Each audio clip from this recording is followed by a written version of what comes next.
On today's American Football Stories episode, we'll recap Week 5 in the NFL. American Football Stories is brought to you by CoachMate.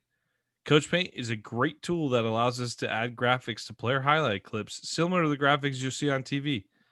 CoachMate offers the ability to clearly tell a straight video while increasing retention of information in a shorter amount of time. Up your game with CoachMate today. What time is it? Game time! It's gonna be special. They're gonna talk about this forever. Welcome to American Football Stories. Puts his head down, crashes and spins, and dives. Touchdown! Bringing together the many perspectives that make up college football in the NFL. Football is one of the greatest sports ever invented. From players and coaches. Believe, baby, believe, baby. Hey, we playing to win right here, fellas. To the front office and scouts. The public is finally beginning to catch up, but they don't even know half the truth. Us against the world, let's get it. Your hosts, Robert Parker and Nick Knudsen, bring you American Football Stories.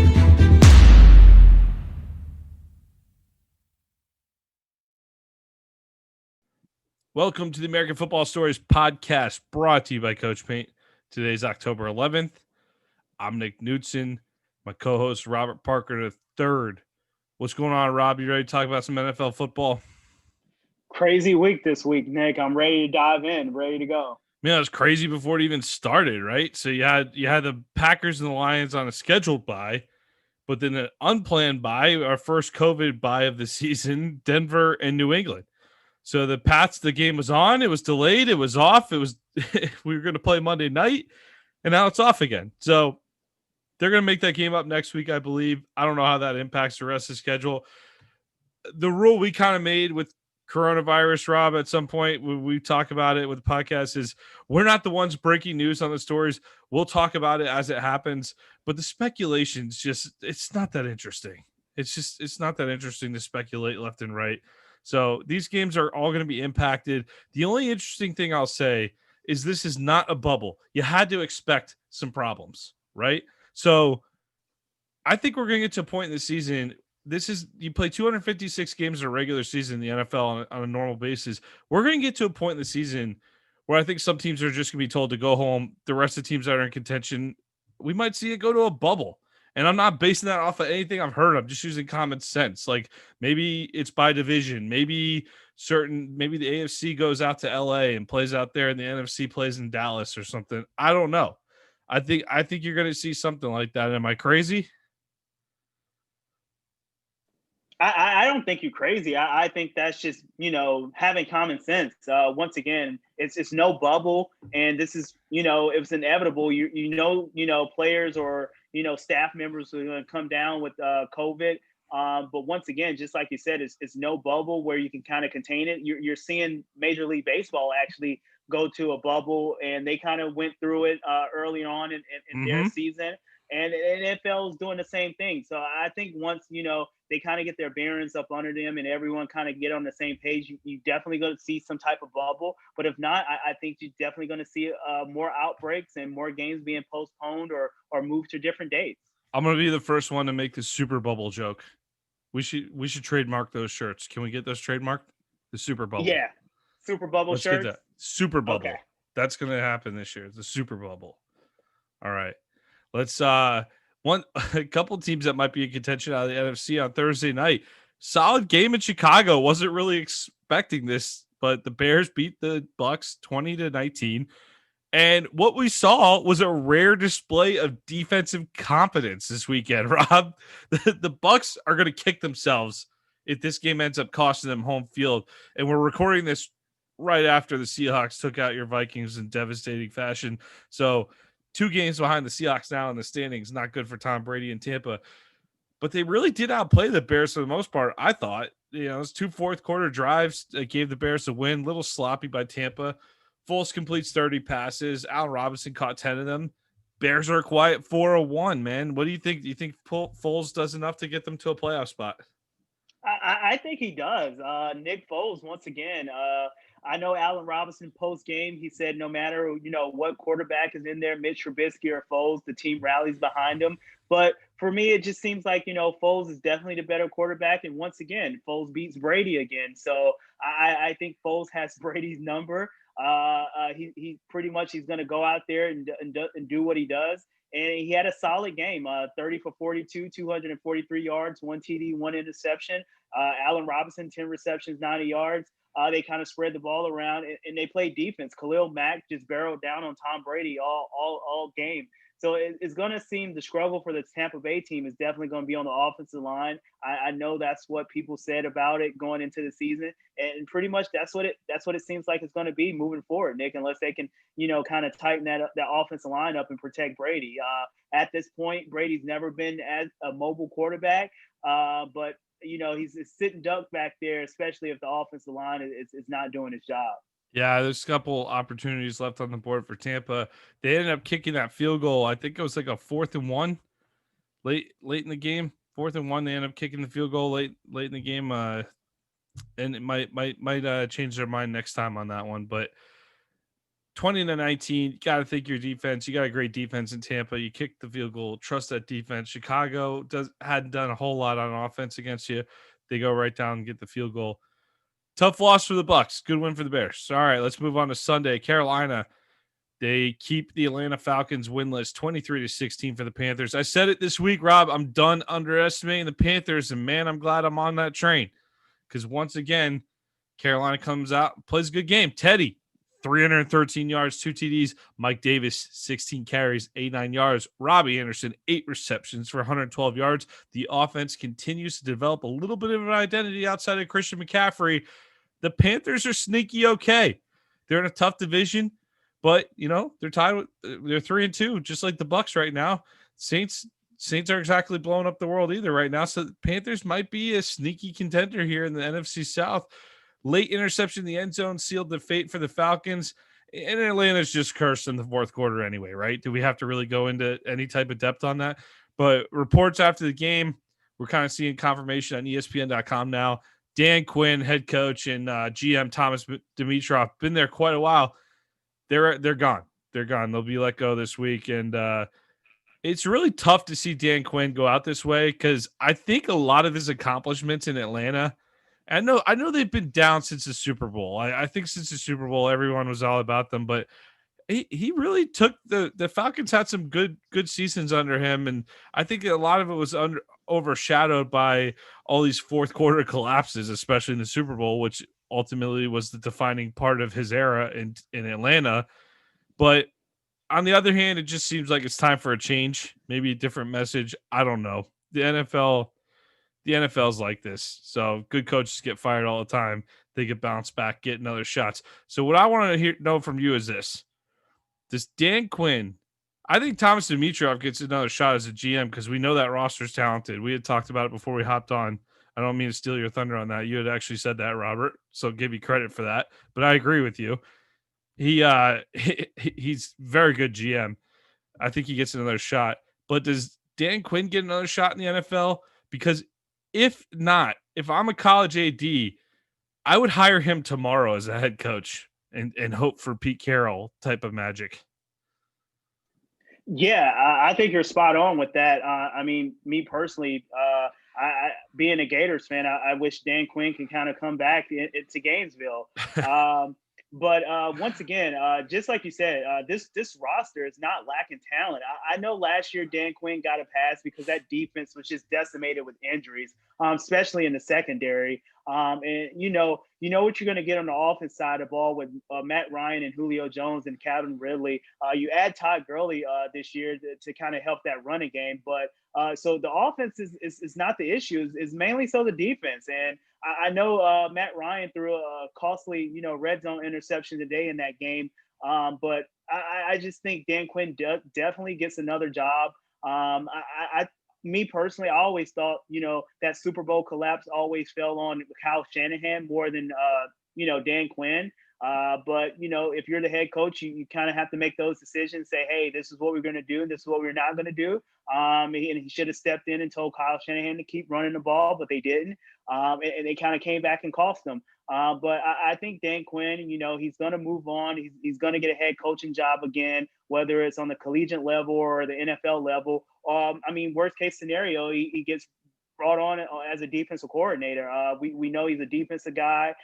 So I don't feel too bad for Dan Quinn. I definitely think he's going to get another a crack at it, and hopefully he does better. His second chance around. But I just want to talk about the Panthers and mainly Teddy Bridgewater. It's two words that I don't want to hear associated with Teddy Bridgewater moving forward. Nick, and do you know what that is? 2 words. Yeah. Two gloves. Yeah, but more so I don't know, man. Game manager. Game manager. Okay. It's a Game dirty manager word, huh? Game manager was always the narrative surrounding Teddy Bridgewater, but it just seems like in Carolina under Matt Rule and Brady that, he's actually going out and winning games. Teddy Bridgewater, 27 for 37. You wouldn't expect Teddy Bridgewater to drop back and throw 37 times, and he's actually running the ball a little bit more. We kind of know Teddy Bridgewater to be a pocket passer, but he's out there scrambling around and having fun. So it really looks like he's really healthy, and he's playing some of his best ball of his career. And they're 3-0 without Christian McCaffrey. How telling is that? That the Carolina Panthers is 3-0 without Christian McCaffrey. Yeah, I'm absolutely stunned. And this is a franchise where not a lot was expected. It was expected to be a rebuilding year, and here they are, 3-2. Matt Rule can coach some football, man. They're a fun team to watch too. All their games are always entertaining. So we know Atlanta. I've been saying this for how many weeks now that Atlanta is going to get Trevor Lawrence. But who do you think their next coach will be, and why do you think it'll be Dabo Swinney?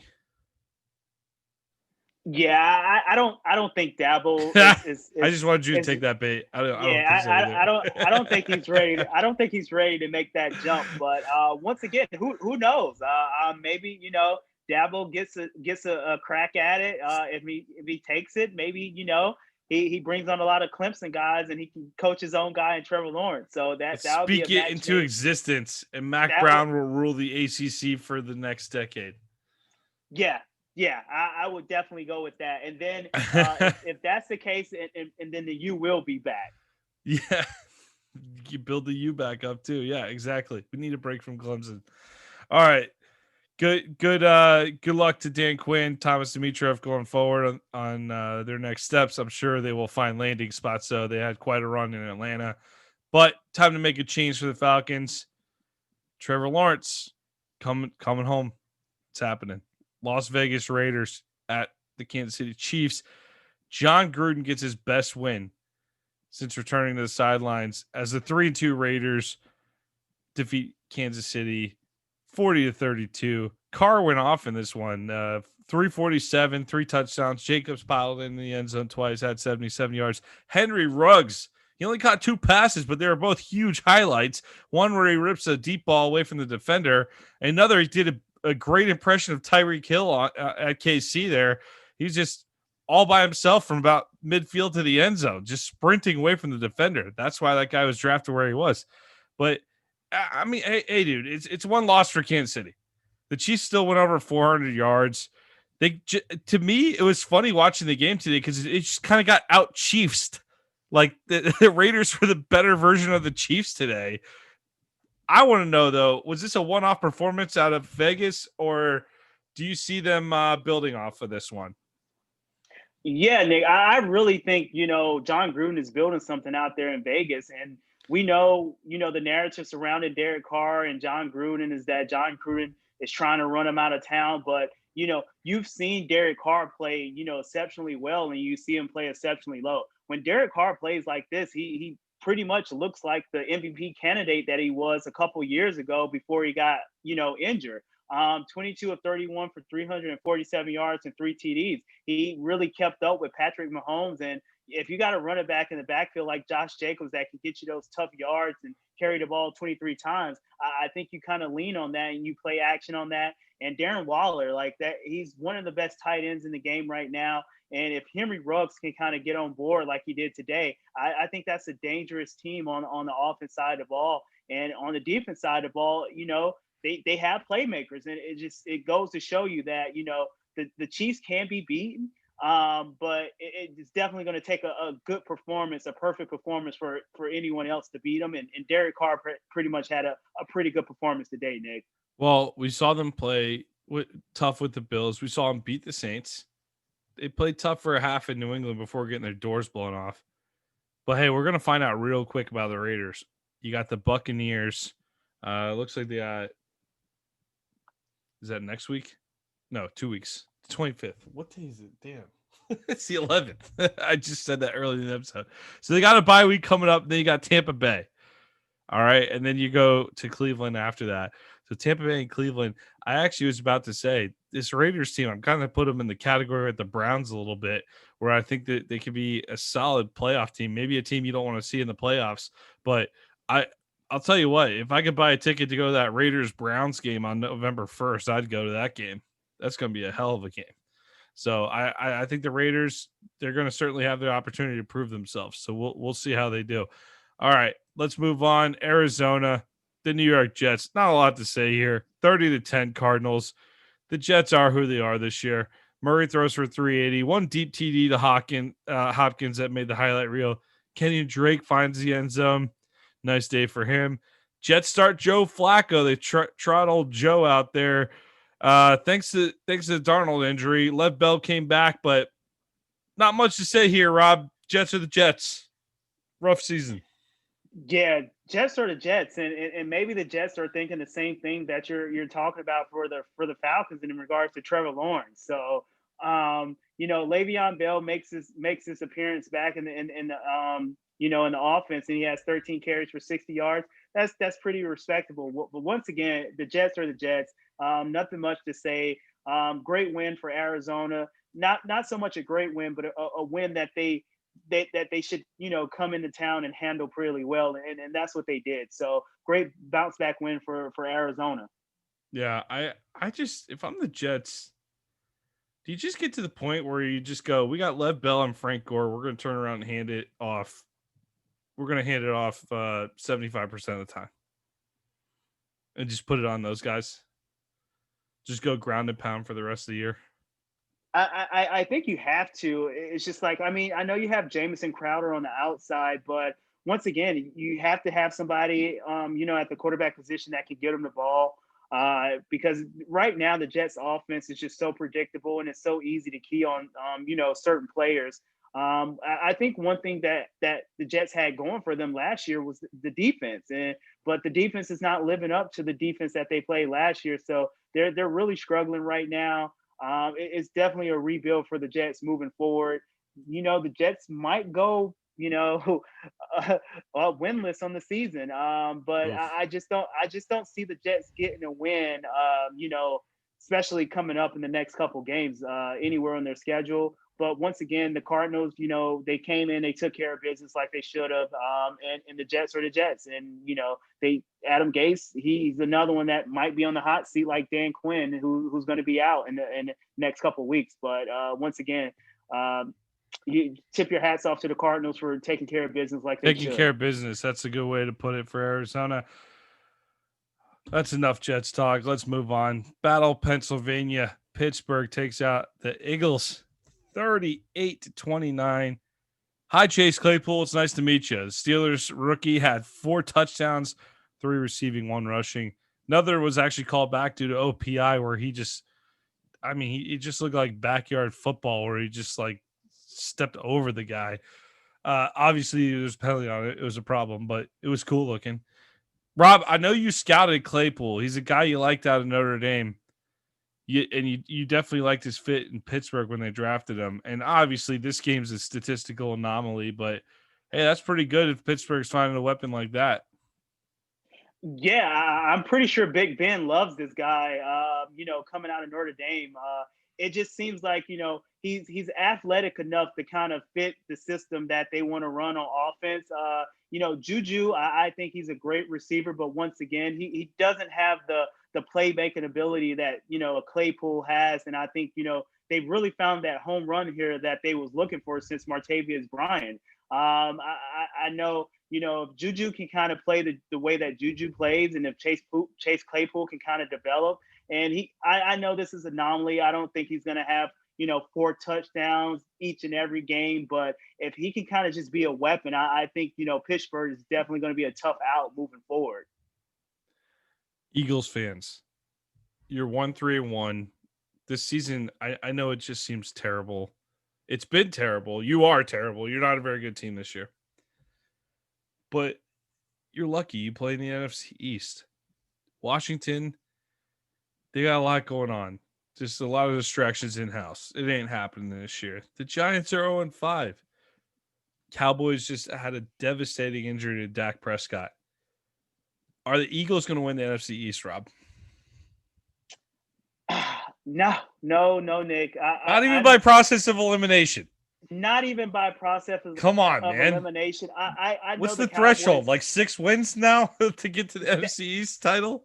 That's what it's looking like right now. I mean, I know the Cowboys took a devastating loss with Dak Prescott, which we're going to dive into later. But I think, Andy Dalton is definitely a capable quarterback to come in and kind of rally the troops. But this all falls on Carson Wentz and Doug Peterson. Like they have to get on the same page. And Carson Wentz and Zach Ertz, that used to be, one of the best quarterback tight end tandems. Like they kind of have to get Zach Ertz the ball. Miles Sanders had a heck of a game, 11 carries for 80 yards with 2 TDs. But that Eagles defense is just horrible this year. It's just horrible, especially the losses that they have on the back end. And I know I was flipping through the channels, and I think I've seen Darius Slay go down. I don't know if he ever made it back to the game, but once again, they're just decimated with injuries on the back end. And at the receiver position, Carson Wentz is throwing to Travis Fulgham. Fulgham, yeah. Correct. Yeah, correct me if I pronounce his name wrong. I think it's Fulgham. Fulgham. Yeah, I don't know. I didn't see this guy coming off any radar, but he put up 10 receptions for 152 yards. So clearly he has some talent. But once again, Carson Wentz has to do a better job of getting his playmakers the ball in space early and not holding on to the ball and throwing costly interceptions that's causing the Eagles the game. They actually played pretty well, and they had a chance to win this game. Here's what you got to hope for. You're playing the Ravens next week. I'm going to chalk that up as an L already. You're at 1-4-1. But then your season is going to be defined on these 3 games. Versus the Giants on a Thursday night. Versus the Cowboys. You got a bye week and you got at the Giants. You have to sweep those 3 if you're the Eagles. All right? So you can get to 4-1. But then let's say they do that, Rob.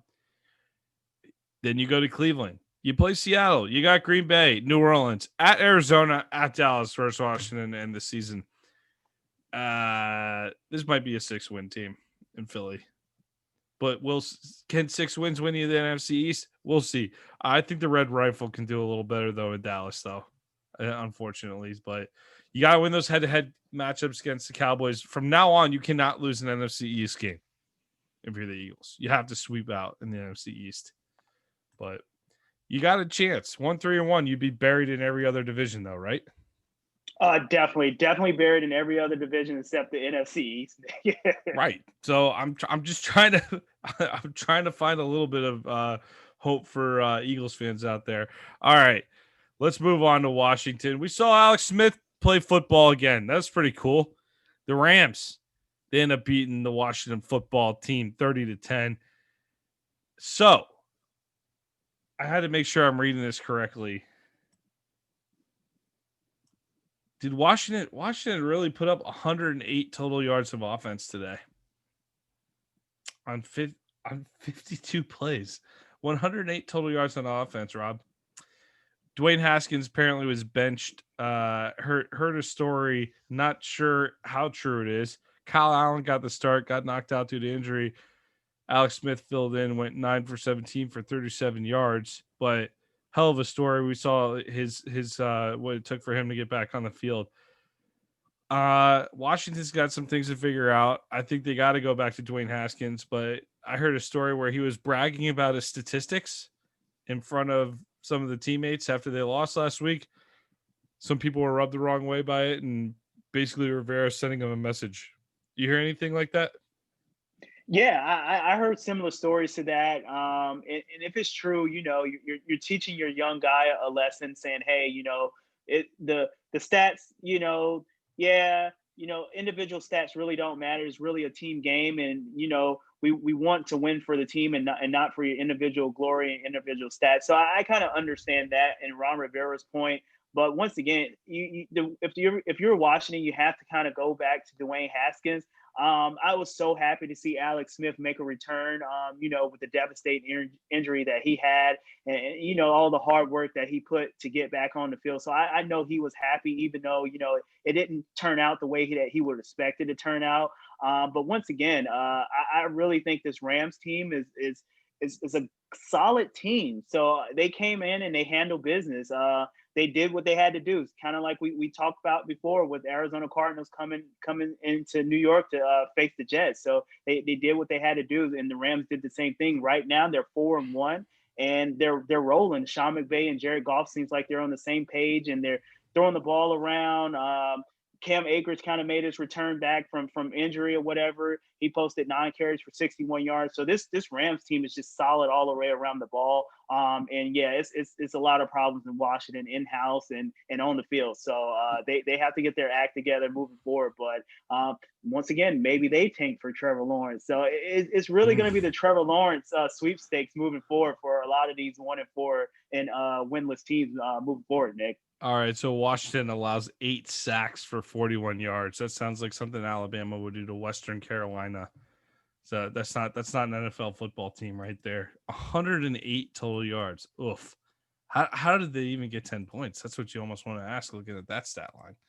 But the Rams go east and dominate, and I believe they conclude their NFC East portion of their schedule because we've seen them play the rest of the East already. So another game that was pretty much pure dominance. The Ravens hosted the Bengals and just flat out dominate Cincinnati. 205 total yards, 135 yards passing for young Joe Burrow.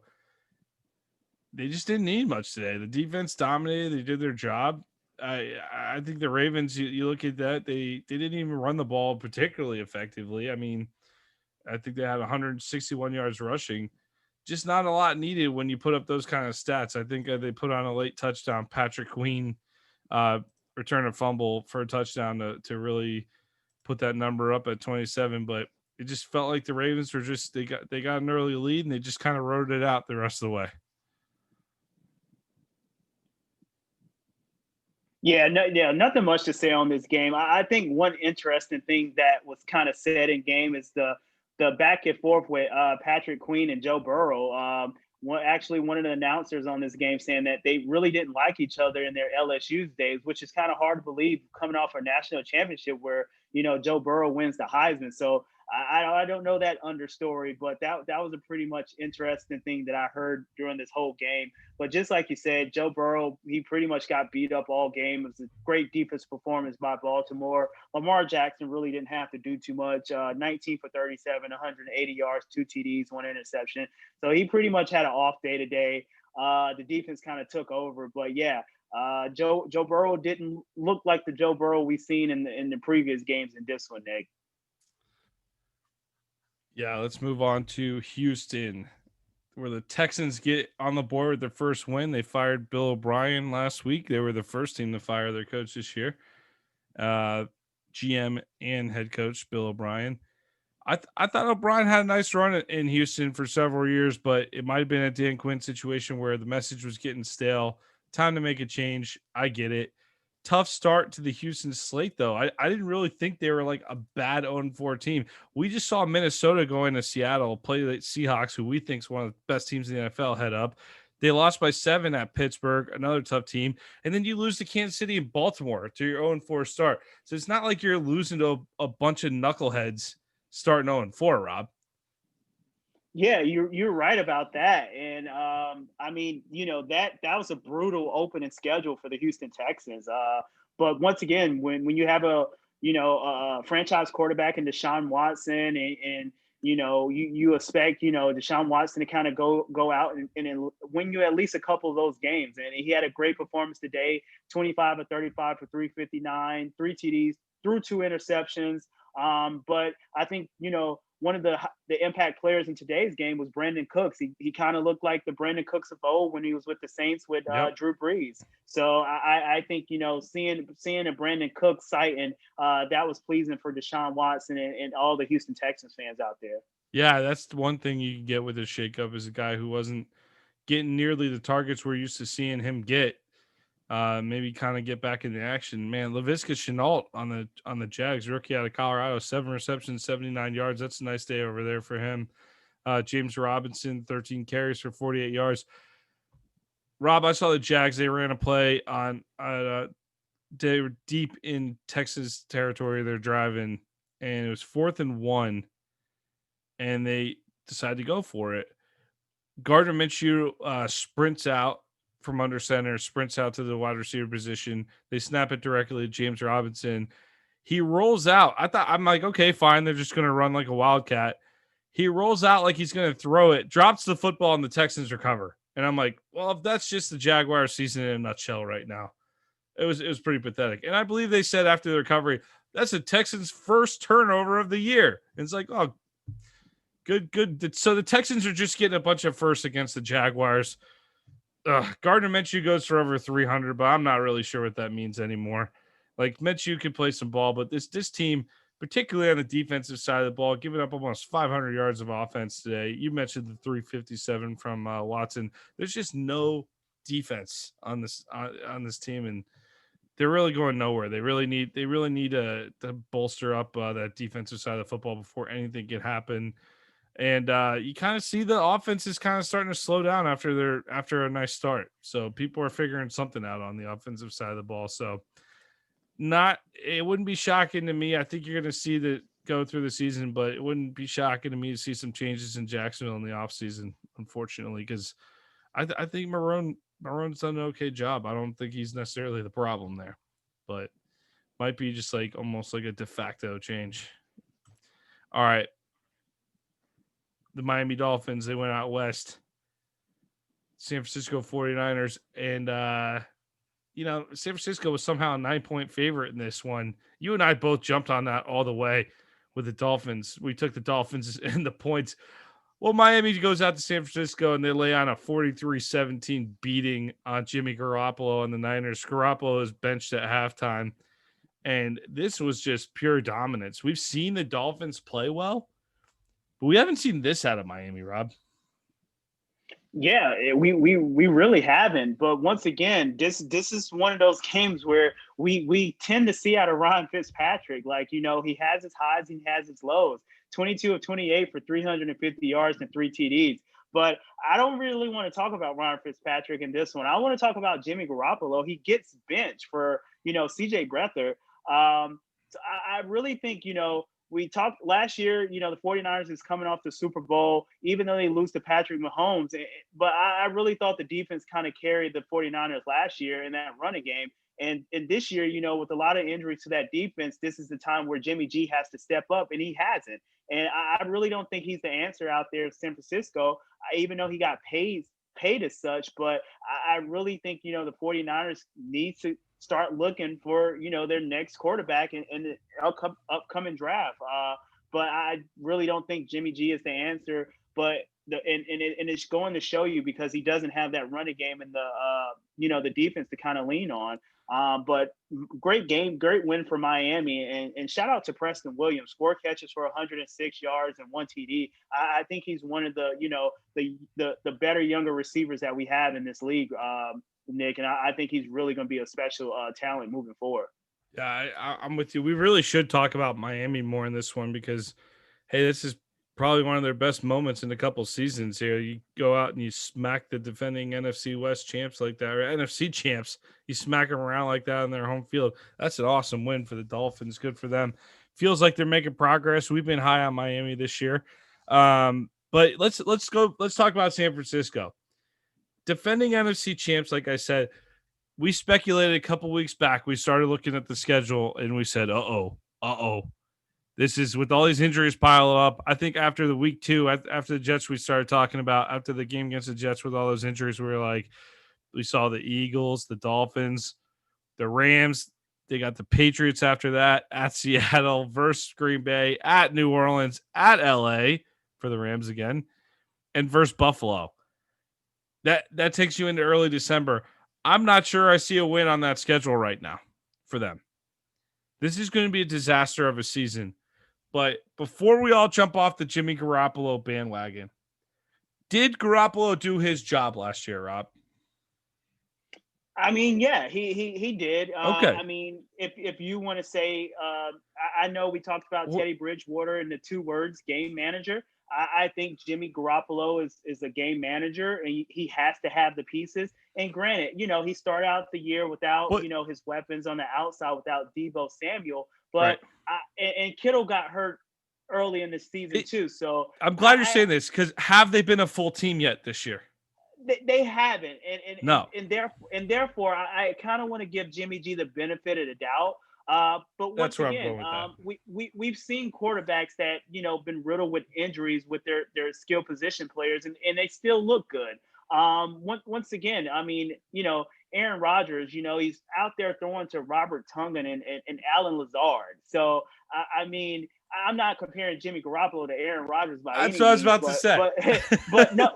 But once again, I think when you're elite level quarterback, you kind of make those players around you better, and it just seems like Jimmy Garoppolo is not doing that. He's not elite though. That's not who they don't need him to be elite though. They just need him to to me, if I'm in the 49ers front office. At this point, I'm looking at the schedule, I'm looking at the injuries, and I'm like, okay, we're going to figure out some roster spots based on the season. But I'm kind of chalking up this season to a disaster already. If I'm John Lynch, I'm kind of going, woof. We're missing DeForest Buckner. Nick Bosa got hurt.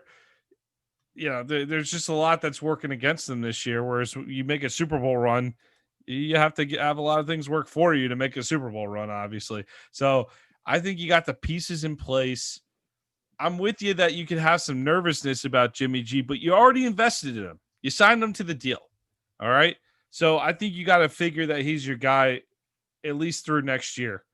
And you got to just hope that, hey, like what went wrong this year? Where do we need to identify? Do we need to kind of touch up the offensive line a little bit? Do we need to add another piece to the defensive front, which they did in the draft? That's been one of the few bright spots, right? Javon Kinlaw. Hasn't he had a pretty good start to the season? Really, really good start to the season. Right. Coming out of South Carolina. Right. But back to your point, Nick. I know Jimmy G has been paid like the guy, but once again, you don't bench the guy. Like you don't. Do you buy? And granted, this is probably BS, but do you buy that he maybe came back a little early on that ankle, and that hey, we're getting our butts kicked? Like, why are we going to even risk it? Because he is the guy.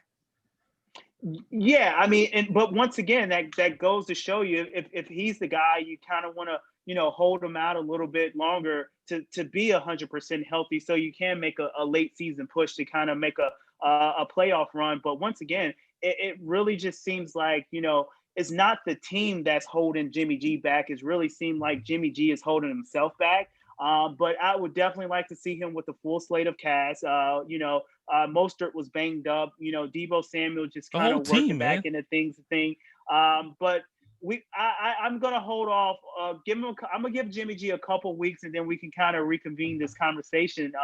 In the next couple weeks. But I think Jimmy G has to start playing better in order for this 49ers team to make a playoff push. Hey, look, you just don't forget last season. If you're San Francisco, you got it. Like my point is this: things have to fall into place for you to make runs. You happen to play in a tough division with the Rams and the Seahawks. The Cardinals are no pushovers. They came into your home field and beat you game one. You got all kinds of injury disasters. Sometimes just not your year, man. And I know the competitor in you is like, no, that's BS, where this sucks. And that's like, okay, fine. We all want to be like competitors and say that. Fine. Just figure it out. Cut Jimmy G, whatever. But like, I think that's giving up on a formula that worked very well. It's clear that he can run Kyle Shanahan's system. You don't need Aaron Rodgers because you got Kyle Shanahan.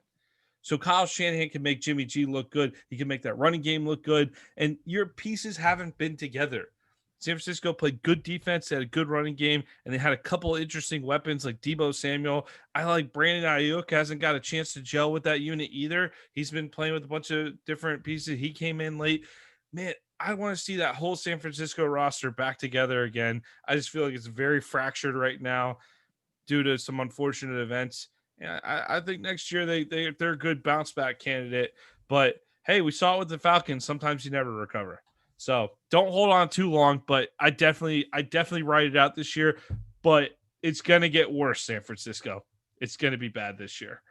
So we'll be on Jimmy G watch, especially since I know Robert's already ready to cut the guy and trade the guy. So we'll be on Jimmy G watch for everyone this year.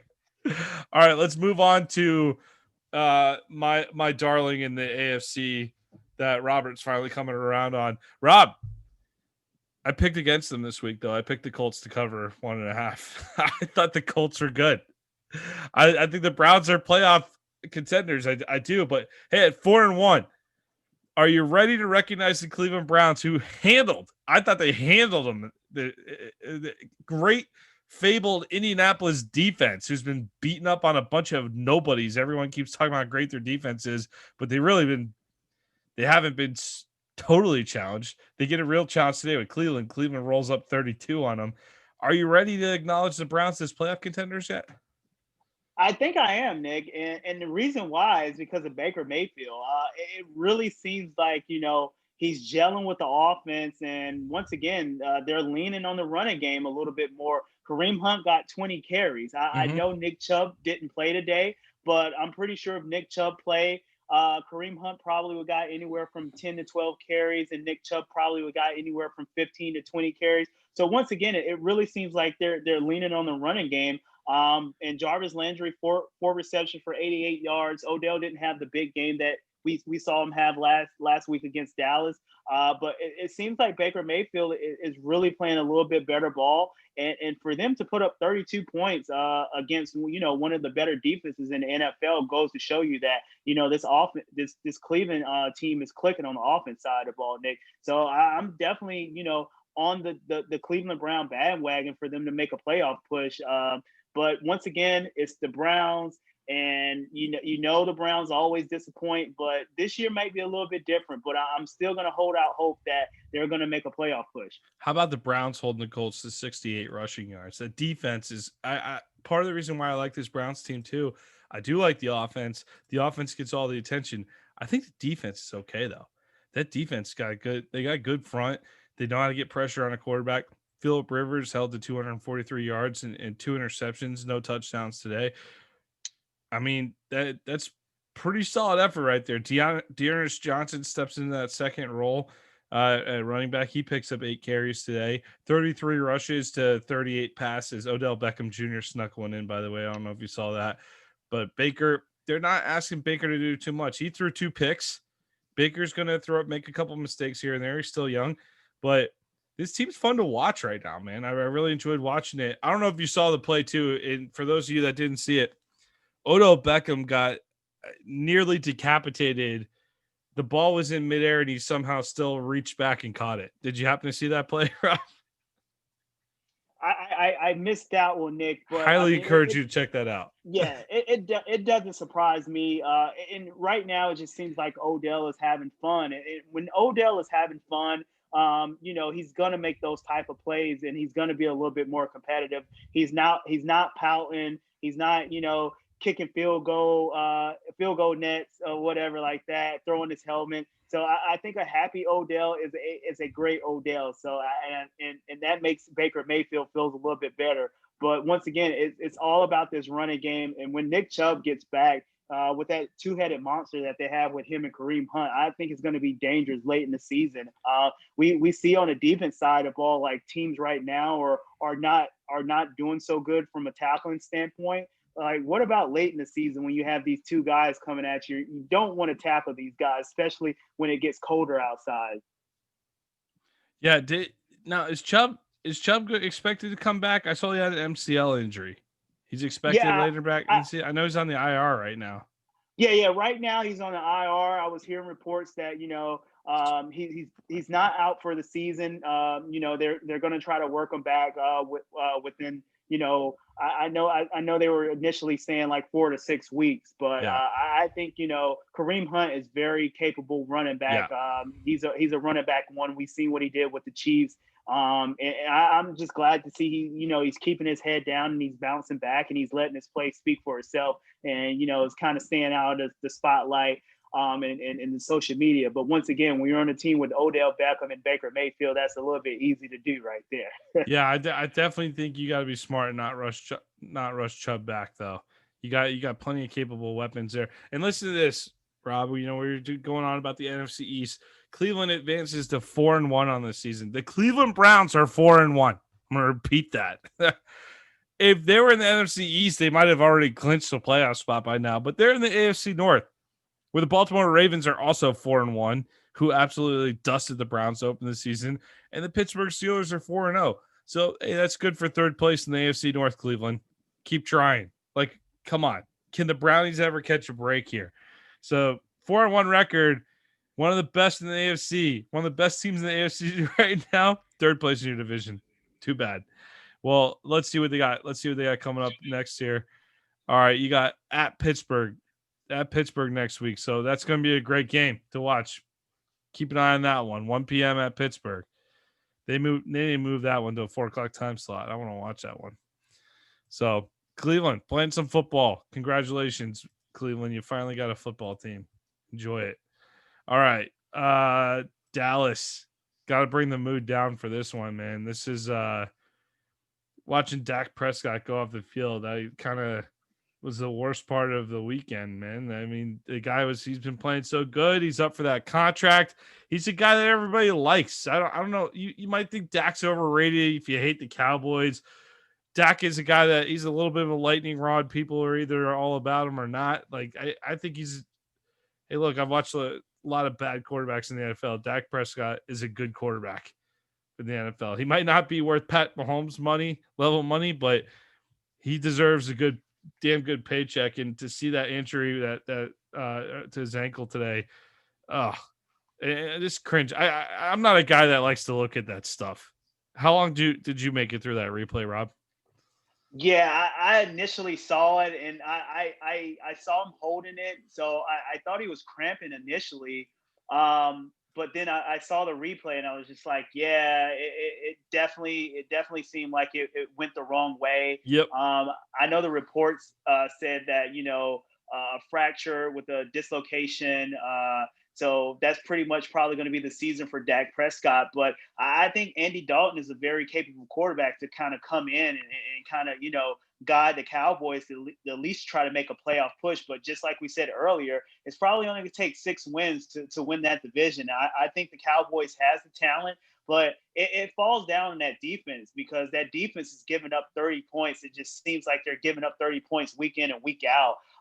We know the playmakers on the offense side of the ball. I don't know if you got a chance to catch this full game, but did you see that Michael Gallup catch on the sideline towards the end to kind of put him in position to kick the field goal? I thought that was an amazing catch. And we had a CD Lamb site, and CD Lamb had a big game today. Ooh. So they have the weapons, but I think moving forward, you got to feed Zeke. I mean, you don't have your franchise quarterback in Dak. Well, your franchise tag quarterback in Dak. Let me go ahead and stress that because he didn't get his big payday. And just like you said, it sucks to see him go down because I'm a big fan of Dak Prescott.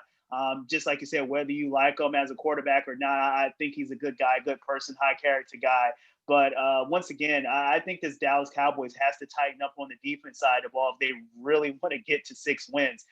Because if not, then it's going to be a tough sledding, this whole season. And you give up 34 points to the Giants with no Saquon Barkley. Like, that is definitely unacceptable. So it has to be some changes made out there in Jerry world moving forward, Nick.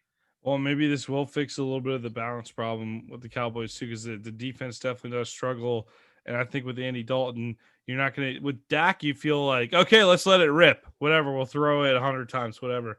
But I think Zeke's numbers are about to go up, and people will probably test Andy Dalton, but I think Andy Dalton's capable enough where go ahead and focus on Zeke. You'll give Dalton a little room to work, and I think I think he can do the job. I think he really can, especially the NFC East is down. I know I've been giving Philly a pep talk, but we just went through that schedule. That Eagles schedule is pretty tough. Cowboys, you're not done. You're not done this season. That's devastating for Dak. Hope he bounces back. I would still love to see him get a good contract there in Dallas, because I think, with the medical with the medical procedures today, he should bounce back. And but man, just tough break, depressing breaker overall. Joe Judge, he was putting his special teams knowledge to use. Did you happen to catch that fake field goal that they hit Evan Ingram on for a touchdown that was called back to? I think it was due to an illegal shift. Did you see that? Yeah, that was a great play call though. Great That play. was great play. Oh, Judge lost his mind on that one. So the Giants came out there swinging. I like that this Giants team fights, man. They got a fighting spirit about them. They go out, they compete every game. It's not, even though they're not a great football team. I mean, how many Giants games have come down to the wire? Like outside the 49ers, they haven't been blown out. They're blown out for that 49ers game. Other than that, they're competing. They'll break through one of these weeks too.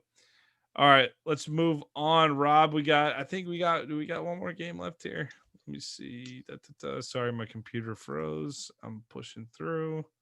All right. Yep, we got the Giants at the Seahawks for our final game of the night. I'm sorry, the Vikings at the Seahawks. Rob, 449 yards of offense for your Vikings. Russell Wilson still breaks your heart at the end. And a shutout in the first half for that Minnesota defense, by the way. I don't know what to say about this one. I watched this one with you. We were watching the second half together. Devastating loss for Minnesota. Yeah, it was, Nick. Definitely inspiring performance for that defense, that young defense. I know that the Minnesota defense has been banged up all year, and of course we got 2 rookie corners on the back end. So definitely inspiring defense to kind of get to Russell Wilson and have him struggle in the first half. But once again, Russell Wilson is playing out of his mind. MVP candidate. It's just, Russell Wilson is doing what Russell Wilson do. He led a game-winning drive late in that game, and Kirk Cousins kind of threw a costly interception later in the game. But I think, when the team saw the injury to Dalvin Cook when he pulled up, I don't know if it was a quad or a growing injury or something like that. It just seemed like the team kind of deflated because before that injury, it seemed like Dalvin Cook was carrying them to the win. He was just running the ball, left and right on that Seattle defense, and he couldn't be stopped. So once again, definitely devastating injury if Dalvin Cook can't go next week.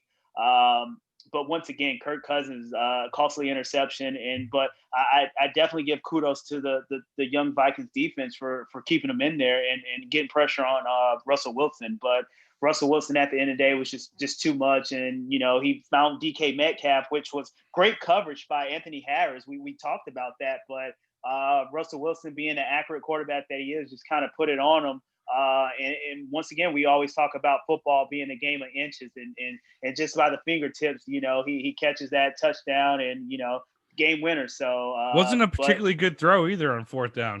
It wasn't a great throw. Yeah, it definitely wasn't like a typical Russell Wilson spiral. It was kind of wobbly.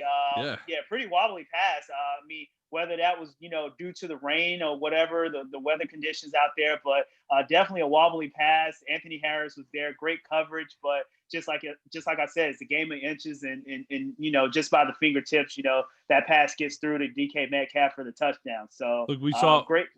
We saw your Vikings defense. I'm sorry, I didn't mean to cut you off. I thought you were finished there, but just real quick, I want to build on that with your Vikings defense, Rob.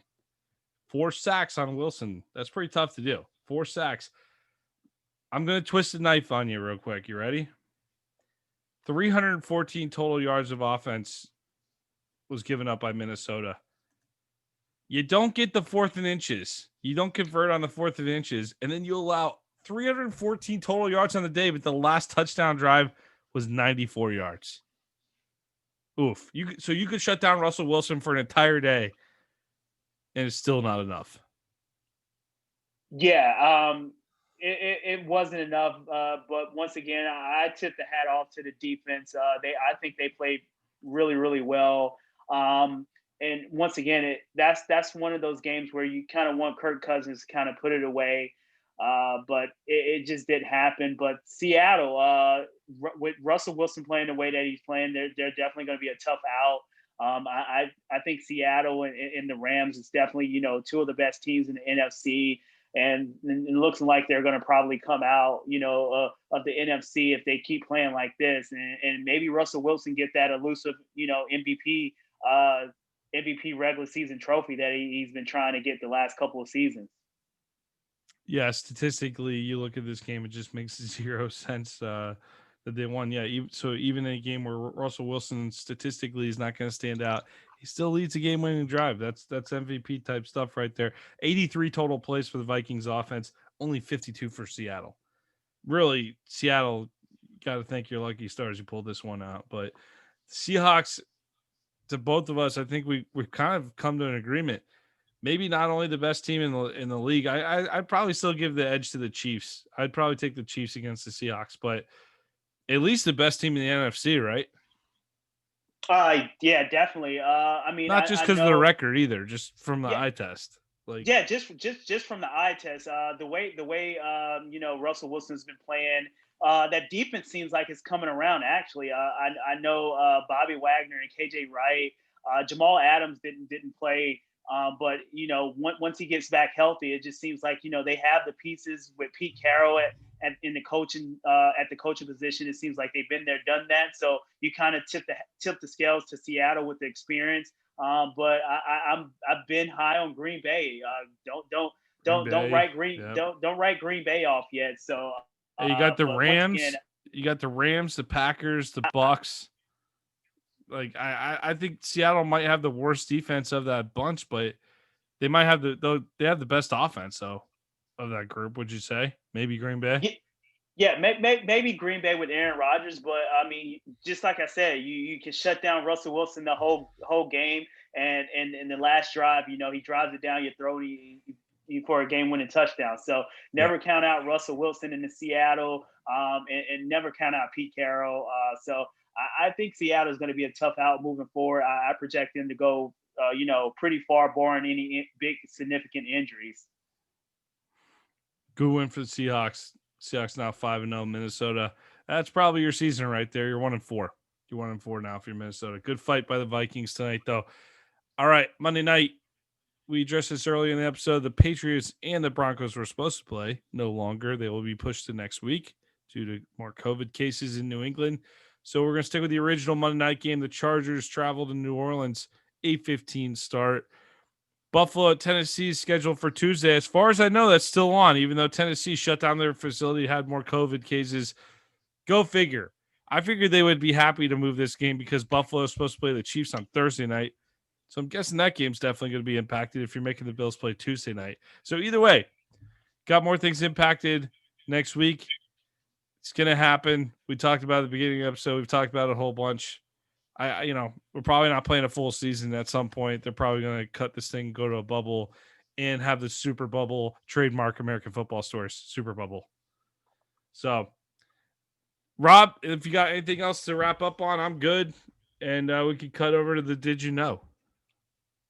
Yeah, nothing else from me, Nick. Once again, I just want to give a round of applause to Alex Smith for getting back on the field after suffering that devastating leg injury. I know me and you talked about that. We watched the E60, and it was a gruesome injury, but I think that was the highlight of my day, seeing Alex Smith, back on the football field. Yeah, one comes in, one goes out though with Dak. That was brutal. So I best wishes to Dak Prescott. Hope that injury heals quickly and get that money in the offseason. Because he was playing like a man possessed this year. He was playing some good football. So Cowboys have some problems. Dak Prescott wasn't one of them. I'll tell you that. So, all right. The Did You Know question of the episode brought to you by Coach Paint. Rob, you got this NFL one. Yeah, so I'm gonna try to stump you on tonight's Did You Know, Nick? And I'm gonna just start it with Russell Wilson. We talked about Russell Wilson, playing the way he's playing. Probably the clear cut favorite to win the MVP. Probably him and Aaron Rodgers. And I know that we all know that Russell Wilson's never got an MVP vote. let alone win the MVP. So with that being said, it's only been 2 players in NFL history to win a unanimous MVP award, right? Mm-hmm. So do you know those 2 players? And I'm gonna cut it short for you. I'm gonna give you a hint. They're on the offense side of the ball. I could have told you that. Damn, what a hint. All right, I'll remember that hint. I'll get you back next time on that.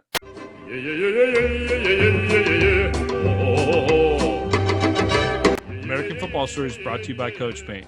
Coach Paint is a great tool that allows us to add graphics to player highlight clips, similar to the graphics you see on TV.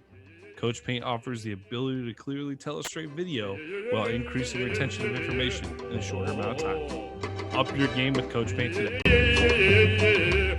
Before we had to go and pay some bills, Nick, I asked you in the audience the "Did you know?" question of the night, and I'm just gonna spitball that back to you. So, in the history of the NFL, it's only been 2 unanimous MVP award winners. And I just want you to name those 2. And I gave you a hint that they're both on the offense side of ball. I mean, it's not really a hint. I'm pretty sure you could have guessed that. But yeah, so you have 2 unanimous MVP award winners, maybe 3, and possibly Russell Wilson, but that's to be decided. But you do have 2. So do you know who those 2 are, Nick? No, but I'm going to guess. There's part of me that wants to say Favre and Marino. And really something in me is just telling me Favre. But I'm gonna say Peyton Manning's definitely one. I feel like Peyton Manning's definitely had at least one of those crazy seasons of all the crazy seasons he had. But then part of me wants to go with Tom Brady in 08 too, with that undefeated Patriots team. So I'm going to go against my judgment in my head. I'm going to go against the Favre. And then there's part of me thinking it might be Breeze too. Breeze might have a year in there. All right, I'm going to go with Brady in 08, and I'm going to go Peyton Manning, or the undefeated Patriots regular season for Tom Brady, and I'm going to go Peyton Manning for one of the 15 you probably could pick out for him. Okay, all right. Well, you definitely got a ding on one of those, and you got a buzzer on another one of those. So it's not Peyton Manning. I mean, me personally, I would have thought Peyton Manning just because he's won multiple MVPs. But yeah, so it's definitely not Peyton Manning. But the other one you did have right, Tom Brady. So the first player to be named unanimous MVP was Tom Brady in the 2010 season. Oh, so it's not. And so you Favre have, would be wrong. Yeah, so Favre was wrong as well, but Hmm. you did get Brady, but you was wrong on Peyton Manning. So I'm gonna give you one more crack at it. I don't follow the voting. I don't follow that stuff that closely. I'm always like, oh, cool, they're the MVP.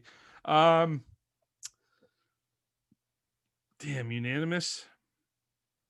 Still shocks me. Russell's not even got a vote. Only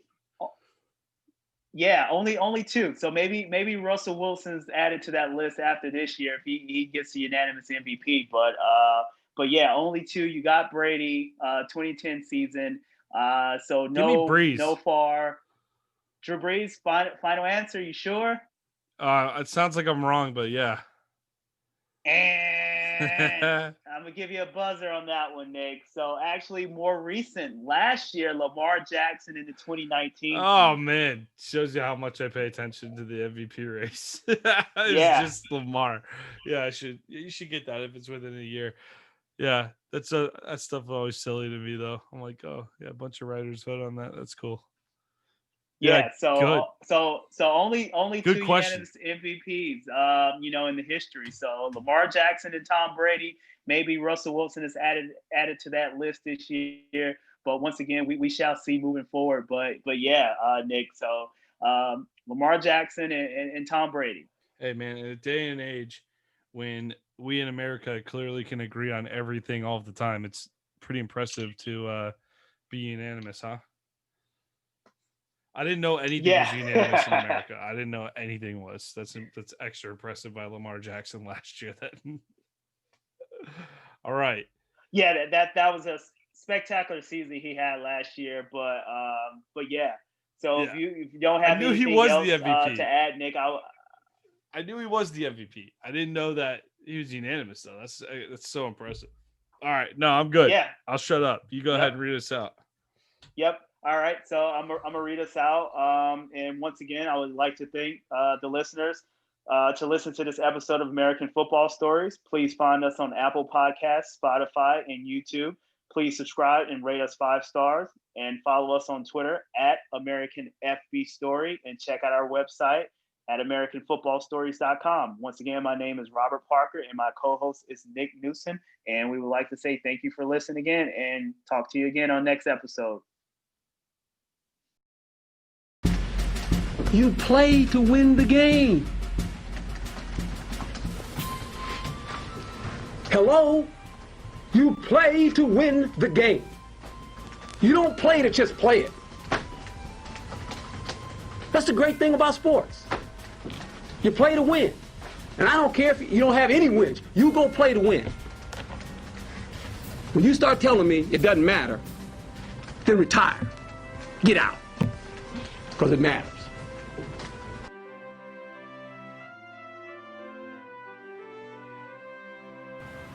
I hope there's Bigfoot. I don't think there is. The reason I don't think there is because we found bones of dinosaurs and everything else, but we haven't found bones that I've heard of Bigfoot.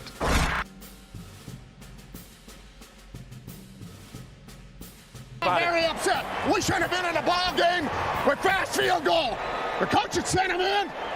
We shouldn't have sent him in. That's a dang coaching mistake. The kids are playing their tail off, and the coaches are screwing it up.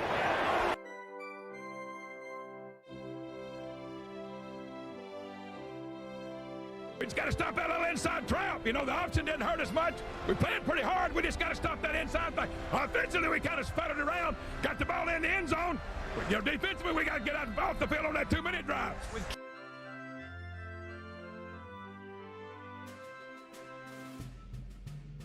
Injuries to your offensive line. What do you do in the second half? Oh, we're just going to play. We just got to keep playing. Thank you, Coach. He has a magnificent personality, I'll tell you. We receive a lot of mail during the course of the season, and a lot of it's good mail, a lot of it's bad. And one of the I would say that most of it is good, though, isn't it, Bill? Yeah, I think so. I'd say 95 to 98% of the mail we get is always good. But the one question that keeps coming up where Woody Hayes' name is involved, they say you're a man of no mercy. And yet, you know, frankly, I don't care much what they think.